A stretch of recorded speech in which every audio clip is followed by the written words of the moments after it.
When I was a kid, I used one of my parents' mopeds around the neighborhood.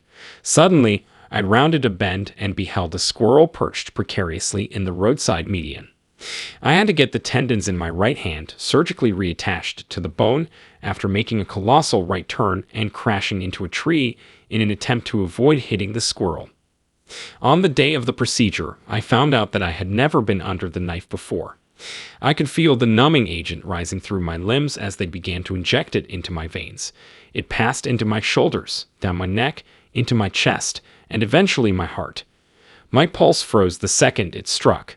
So as soon as I closed my eyes and passed away, I opened them to see the most exquisite marble structure I had ever imagined.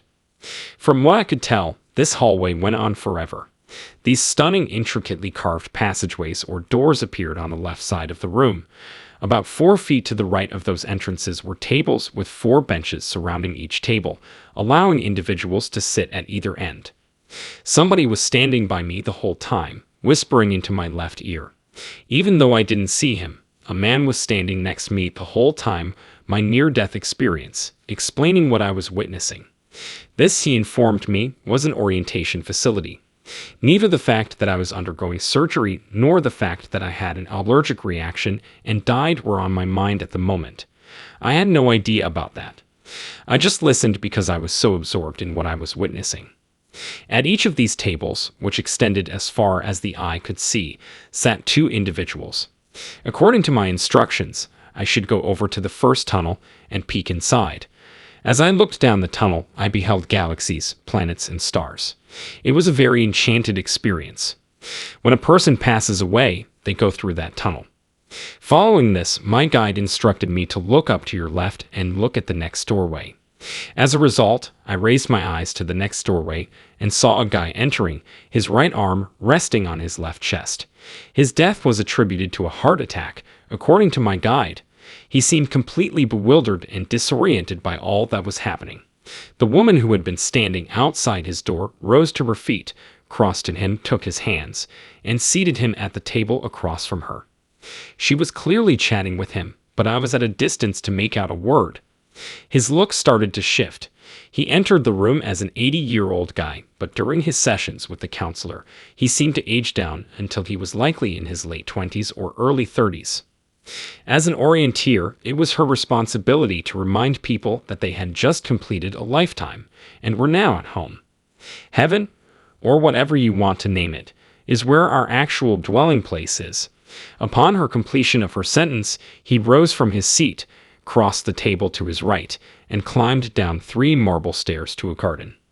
The other side's gardens have been praised for their beauty, yet words fail to do them justice. It was as if the gardens were come to life. A large number of people were waiting to welcome the man as he descended the 3 steps into the garden. "You did an excellent job," they told him as they greeted him home with kisses, hugs, and embraces. "Once again, you have returned home." When certain people, particularly younger ones, are already familiar with the other side, orientation isn't necessary. There is no need for an orientation for children who cross over because they have already been there. Those who have lived a long life and lost touch with their roots are the target audience for the orientation. Here is where the role of the counselors is crucial. You won my heart. Looking down the hall, I could see people coming and going through these tunnels all the time. I wish I could paint a better picture. It was jam-packed. The counselors would stand up, lend a hand, escort them back to their seats, and orient them. The second structure he showed me was a classic example of Greco-Roman design. It featured a circular layout with a dome atop and a row of exquisite white columns. "This is where we plot out our whole lives," my guide informed us as we entered. "Before we are born, every one of our lives is meticulously plotted out by our primary mentors. Every moment of your life has a purpose and a reason. It's not a fluke." As I entered, I noticed a table adorned with 2 scrolls, one bound by a blue ribbon and the other by a crimson one. At first, I had no idea what they were. According to my instructions, these are the scrolls on which you can record the most important events of your life. Everybody makes a list of their future, where they'll live, the characteristics of their parents, whether they'll attend high school or college, the profession they'll pursue, and the amount of money they'll have. These scrolls have all of this planned out in advance. The blue scroll retracted as soon as I attempted to read it, so I had to put it down. I am not to read it till this existence is over. According to my guru, everything happens for a reason. Our lives aren't random occurrences, he was attempting to demonstrate to me. If we knew the answer, we wouldn't put ourselves through the exam, therefore we'd forget.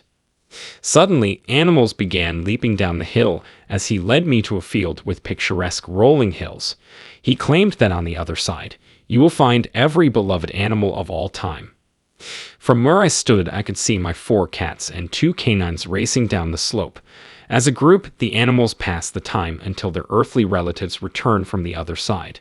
It was a wonderful sensation of affection to know that they are all together, joyful, playing, and waiting for you. My guide led me to a field as the last event. Another man came up to me while I stood there. I couldn't make out his face since he was so light and only 2 feet away. His crimson sash adorned his white robe, and that was all I could make out. Speaking with an air of authority, he commanded, "You must tell them there is no death." I was roused from my slumber by the sight of doctors examining me the instant he uttered those words. Then one of them exclaimed, "He's back. He's returned." Even though I was only unconscious for 6 minutes, it seemed like my guide whisked me away to another world for 2 hours. In just 6 minutes, how on earth did he manage to teach me all that? I tell practically everybody who is interested in hearing about it since he urged me to, because this event is now so important to me. You can find his entire uncut interview here if you're interested in hearing more about his experiences in paradise, where he describes a library and a room where he could reflect on his previous life.